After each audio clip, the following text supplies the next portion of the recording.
Across West Africa, there are whispers of beings who are not what they seem. They are called many names, but most know them as shapeshifters. Not spirits, not demons. People. People who have traded away their humanity for beauty, power, or revenge. They are said to borrow faces, slip into skins that aren't theirs. One moment, a charming stranger. The next, a beast wearing flesh that doesn't belong. The old stories warn you.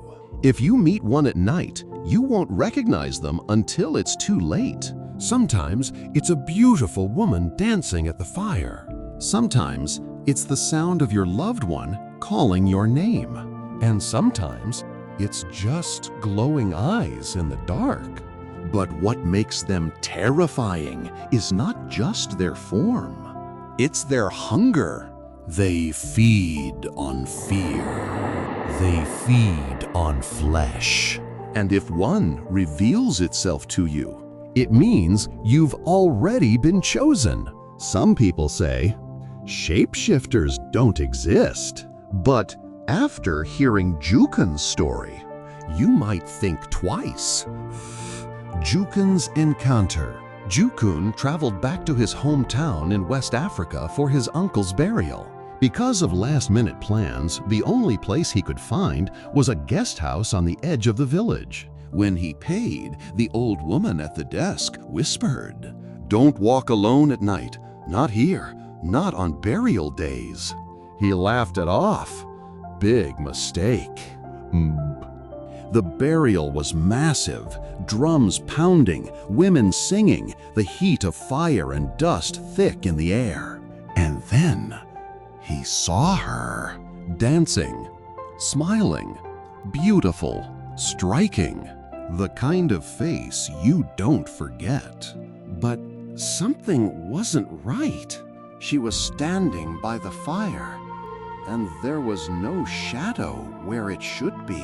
And there were dogs barking, like they were barking at her. Hours later, Jukun finally left for the guest house. The road was quiet. Just him, the moon, and the restless bush.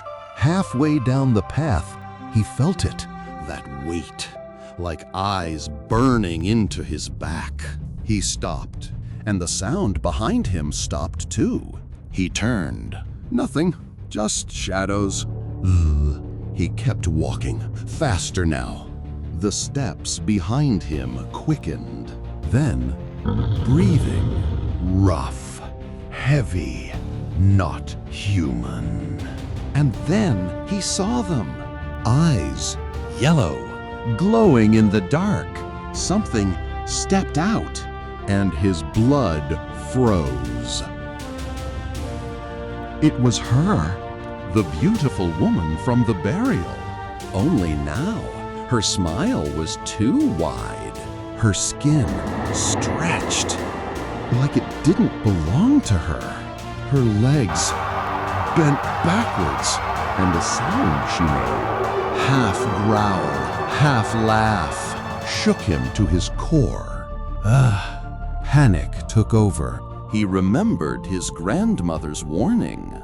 If you meet something not of this world, only prayer will keep you safe. With shaking hands, he gripped the rosary in his pocket. He whispered the Lord's Prayer, each word cracking through his fear.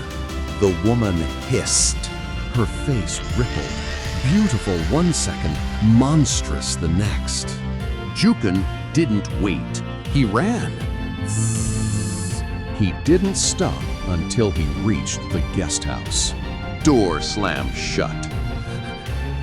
Door slam, heavy breathing.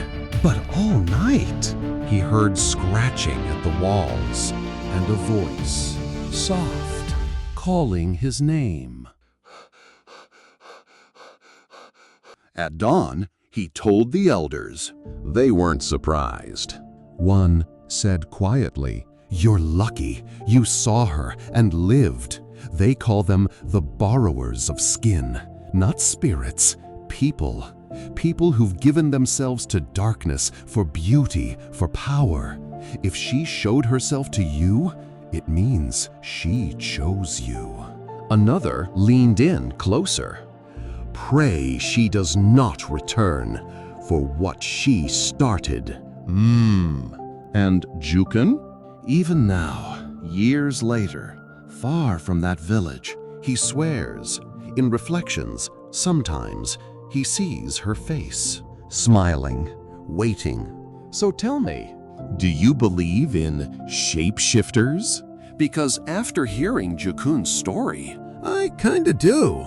Kindly share your stories or thoughts in the comments and let us know if you have any story in mind you want us to cover.